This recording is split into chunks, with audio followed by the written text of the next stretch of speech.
네, 안녕하십니까. 김종혁 강사입니다.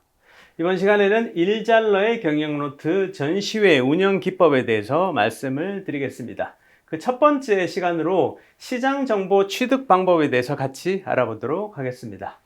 자, 우선 첫 번째는 공개 정보를 활용하는 방법입니다. 대표적으로 많이 쓰는 방법이 코트라의 해외 시장 뉴스 신청하기가 있습니다. 여러분들께서 이 교육을 들으시면서 필요한 내용이 있으면 캡처를 뜨시거나 아니면 스마트폰으로 사진을 찍어서 거기에 대한 부분들을 확인해 보시면 좋을 것 같습니다.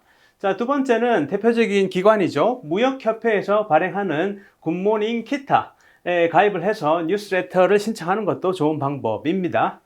자, 그리고 한국무역보험공사의 뉴스레터도 신청하시면 좋을 것 같습니다. 한국무역통계진흥원도 마찬가지고요. 여기 들어가서 확인을 하시고 뉴스레터도 가입하시면 새로운 정보를 많이 취득하실 수가 있습니다. 대외경제연구원의 뉴스레터도 신청을 하시고요. 그리고 EC21이 있습니다. EC21도 들어가서 내용을 확인해 보시고 뉴스레터 신청하시면 좋을 것 같습니다. 다음 한국전시산업진흥회 있고요. 그리고 한국보건산업진흥원도 있습니다. 한국농수산식품유통공사도 있고요. 한국무역신문도 있습니다. 한국삼류산업연합회도 있고요. 자, 여러분들께서 일하시는 그리고 회사가 소속되어 있는 산업협회를 검색해서 활용하시면 굉장히 좋을 것 같습니다. 자, 이런 공개 정보를 활용했을 때 장단점을 같이 알아보도록 하겠습니다. 우선 장점은 비용과 시간을 절감할 수가 있습니다. 그리고 다양한 경로를 통해 취득한 정보를 융합해서 활용할 수가 있고요. 그리고 정보 수집 능력도 함양할 수가 있습니다. 단점은 정보원을 찾기가 어려울 수 있고요. 원하는 정보를 모두 얻을 수 없는 경우도 있습니다. 그리고 제때 업데이팅이 되지 않는 정보일 수도 있고요. 외국 사이트를 이용하는 경우에 해당 언어를 해독할 수 있어야 합니다. 이미 공개된 정보라 독점적으로 활용할 수 없는 부분도 단점이라고 볼 수가 있겠습니다. 자, 두 번째는 직접 조사 방법에 대해서 같이 한번 알아보도록 하겠습니다. 자, 직접 조사 방법은 철저한 사전 계획이 필요합니다. 그리고 도와줄 기관이나 가이드나 현재 거래처 등이 사전 섭외된다면 용이하겠죠. 그리고 현지 방문할 때 코트라 무역관을 방문 상담하는 것도 좋습니다. 그러려면 미리 사전 약속을 잡아야 되고요. 현지 유통단지, 대형 단지, 그리고 백화점, 도소매 밀접 지역 방문도 이제 필수죠. 그때는 홀세일러, 도소매상과 상담하면은 그 시장 분위기를 확실하게 파악할 수가 있습니다. 해외 전시회 참관은 시간 효율적인 직접 조사 방법이 될 수가 있습니다. 무역 사절단이나 수출 구매 상담회도 적극적으로 참가하는 게 좋을 것 같습니다.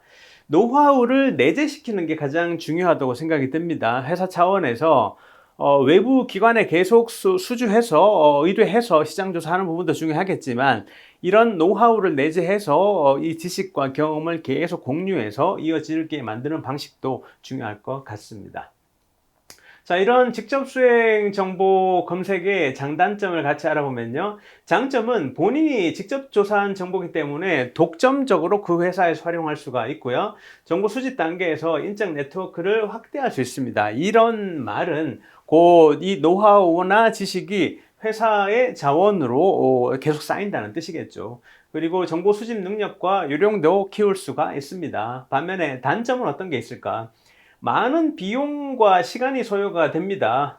어떻게 보면 그 개인 입장에서 보면요, 그 회사 비용 자체가 개인의 자산이나 노하우, 커리어가 될 수 있습니다. 그럼 회사 입장에서 봤을 때 그 직원이 이직을 하거나 퇴직을 하면은 이게 끊길 수도 있다는 거죠. 이 노하우가 이어지는 부분들이 끊길 수도 있고, 정확한 정보원을 찾기가 힘들다는 단점도 있고요. 찾더라도 접근이 용이하지 않을 수도 있고, 부정확하거나 불안정한 정보 수집이 될 수도 있습니다. 이 정보 수집 자체가 좀 불가능할 수도 있고요. 이런 단점을 가지고 있습니다. 자, 그렇다면 세 번째, 외부 기관에 의뢰하는 방법은 어떤 것들이 있을까요? 같이 한번 알아보도록 하겠습니다. 자, 외부 의뢰 조사의 장단점은 첫 번째, 시간을 절약할 수가 있습니다. 그리고 신뢰할 수 있는 정보를 수집할 수도 있고요. 미흡한 부분은 다시 애프터 서비스도 가능합니다. 단점은 조사 비용 또는 수수료를 지불을 해야 됩니다. 그리고 일정 기간이 지나면은 조사된 내용이 공개될 수도 있습니다. 우리 회사용으로 조사했는데 이게 공개될 수도 있다는 뜻이고요. 경우에 따라 원하는 정보가 제공되지 않을 수도 있다는 것들이 단점으로 확인됩니다. 자, 이렇게 외부 조사를 의뢰하는 대표적인 기관이 코트라가 있습니다. 코트라를 활용해서 시장을 조사하는 방법도 있고요. 그리고 한국무역협회를 활용해서 시장 조사를 의뢰할 수도 있습니다. 중소기업 중앙회를 활용해서 시장 조사를 의뢰할 수도 있고요. 자, 이렇게 간접적으로 시장 조사를 의뢰하는 방법도 알아봤습니다. 자, 그렇다면 해외 시장 거래선 바이어를 발굴하는 요령에 대해서 같이 한번 알아보도록 하겠습니다. 자, 첫 번째, 이 거래선 정보는 중요합니다. 그 거래선 정보는 어떤 것들이 있을까요? 같이 보도록 하겠습니다. 바이어 정보를 취득할 때 조사해야 되는 항목으로 제가 뺐습니다. 첫 번째, 그 바이어의 회사명, 그리고 바이어의 주소나 전화, 팩스, 홈페이지, 이메일 주소, 유튜브, SNS 등 조사를 하셔야 되고요. 다음은 그 바이어 회사의 CEO나 실무 담당자, 직위까지 포함한 이름과 핸드폰 번호, 이메일, 그래 연락이 가능하겠죠. 자, 그리고 자본금이나 연간 매출액, 수입액 같은 부분들도 조사를 해야 되고요. 설립 연도도 중요합니다. 얼마나 됐는지, 몇 년이 됐는지, 그리고 종업원의 수는 몇 명인지, 다음 주 거래 은행이 어디인지, 주요 취급 품목은 어떤 것들이 있는지, 주요 수입하는 품목은 또 어떤 것들이 있는지, 자, 다음은 주요 수입국은 어디에 수입하는지, 독일인지, 스위스인지, 일본인지, 한국인지 같은 부분들이 있고요. 주 거래처는 어디인가, 엔드 유저를 뜻하겠죠. 그리고 한국 기업과 비즈니스 경험이 있는지 없는지, 그리고 지금 현황은 만약에 거래한다면 우리 경쟁사와 거래하고 있는지 같은 부분들을 확인을 해야 되고요. 사용 가능한 언어가 무엇인지, 한국어 가능한지, 영어 가능한지, 중국어나 일본어 가능한지 이런 부분들을 확인할 수가 있고요. 현지 평판 어떠한가, reputation, 그리고 우리 제품으로 구매선을 전환할 가능성이 있는지 없는지에 대한 부분들 확인해 봐야 되고요. 마지막으로 기타 특이사항, 추가 파악이 필요한 사항들이 있습니다. 그래서 이런 바이어들과 컨택을 할 때 우리는 이런 바이어 정보에 관련된 부분들 조사해야 되는 항목을 유념을 해야 될 것 같습니다. 자, 다음 우리가 바이어 후보군들, 바이어 같으면 대개는 디스트리뷰터라고 할 수 있겠습니다. 대리점 같은 디스트리뷰터를 확인했을 때 중요한 건 그들의 신용 정보를 확인을 해야 됩니다. 한국무역보험공사를 통해 확인할 수 있는 방법이 있는데요. 예를 들면 우리 국내 기업에서 KCO 한국무역보험공사에 조사를 신청을 하면은 KCO에서는 또 조사기관에 조사를 의뢰합니다. 조사기관은 조사를 실시를 하고요. 여기에 대해서 자료를 제공을 받고 조사보고서를 접수해서 조사보고서 제공하고 세금계산서 발행하는 이런 단계 프로세스로 이어지고 있습니다. 자, 그리고 전통적으로 많이 시행을 했던 방식은 디렉토리를 활용을 했고 최근에는 인터넷을 활용을 많이 하고 있습니다. 디렉토리 같으면 종합 및 전문 품목 유명 디렉토리가 있습니다. 종합 품목 디렉토리 이렇게 있고요. 자, 이 부분 제가 이제 그 정보나 자료가 많고 글자가 많은 페이지가 있으면 잠깐 스톱이나 포즈 하시고 사진을 찍거나 캡처 뜨세요. 자, 그리고 다음 전문 품목 디렉토리도 이런 부분들이 있습니다. 그래서 여러분들 디렉토리가 확보되면 그 디렉토리의 리스트에 따라서 쭉 방문해보고 확인해보고 그런 것들이 전통적으로 많이 했어요. 예전에는 출판된 책을 보고 팩스를 보내거나 메일을 보내거나 전화하거나 그렇게 많이 했었습니다. 자, 디렉토리를 통한 바이어 발굴의 장단점을 같이 보도록 하겠습니다. 장점은 비용이 절감됩니다. 가장 쉽게 바이어들을 찾을 수가 있습니다. 다양한 디렉토리를 통해서 바이어를 발굴할 수도 있겠죠. 단점은 어떤 게 있을까요? 수많은 수출 업체들에게 노출된 정보라서 거래 성사 가능성이 낮습니다. 숨겨져 있는 진주를 찾기 힘들다 그런 뜻이겠죠.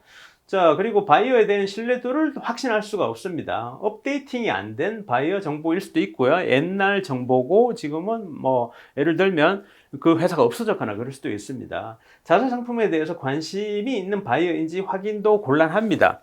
예를 들어 전시회 갔을 때 우리 부스가 있다 그러면은 우리 제품에 대해서 관심 있는 바이어들이나 디스트리뷰터들이 많이 방문하고 우선 그들이 필터링 된 상태에서 컨택을 할 수가 있는데 이 같은 경우에 어떻게 보면 이제 아웃바운드죠. 우리가 먼저 컨택해서 연락하는 경우이기 때문에 관심 있는 바이어인지 확인하기가 힘들 수도 있겠습니다. 국내의 유명 사이트들 제가 이렇게 쭉 나열을 해볼게요. 알리바바 옛날부터 유명했죠. 저는 90년대부터 여기 접속해서 확인해보고 했었습니다. 트레이드 네비도 있고요. 바이 코리아도 있고, EC21 유명하죠. EC 플라자 있고요. 글로벌 소시지 있고, 딥페이지, 컴파스도 있고요. 자, 이 페이지들은 여러분들이 캡처를 뜨시거나 아니면 사진을 찍으셔서 하나하나 들어가 보세요. 자, 무역 전문 기관이나 사설 전문 기관을 이용하는 방법도 있습니다. 바이어 정보를 제공하고 무역 관련 기관 및 국내외 사설 기업들은 이런 기업들이 있습니다. 대표적으로 우리나라를 보면요. 코트라가 제일 유명하죠. 코트라, 한국무역협회, 중소기업진흥공단, 상공회의소, 수입협회, 각 품목별 협회, 지자체별 수출진흥기관 이런 곳들을 확인해서 들어가 보시면 될 것 같습니다. 그리고 국내 사설 전문 기업은 대표적인 회사가 EC21이나 한국콤파스 같은 회사가 있습니다. 그리고 해외 무역 관련 기관도 있고요. 제트로나 CC피트도 있고 이런 사이트들은 여러분들이 하나하나 들어가서 확인을 한번 해보시면 좋을 것 같습니다.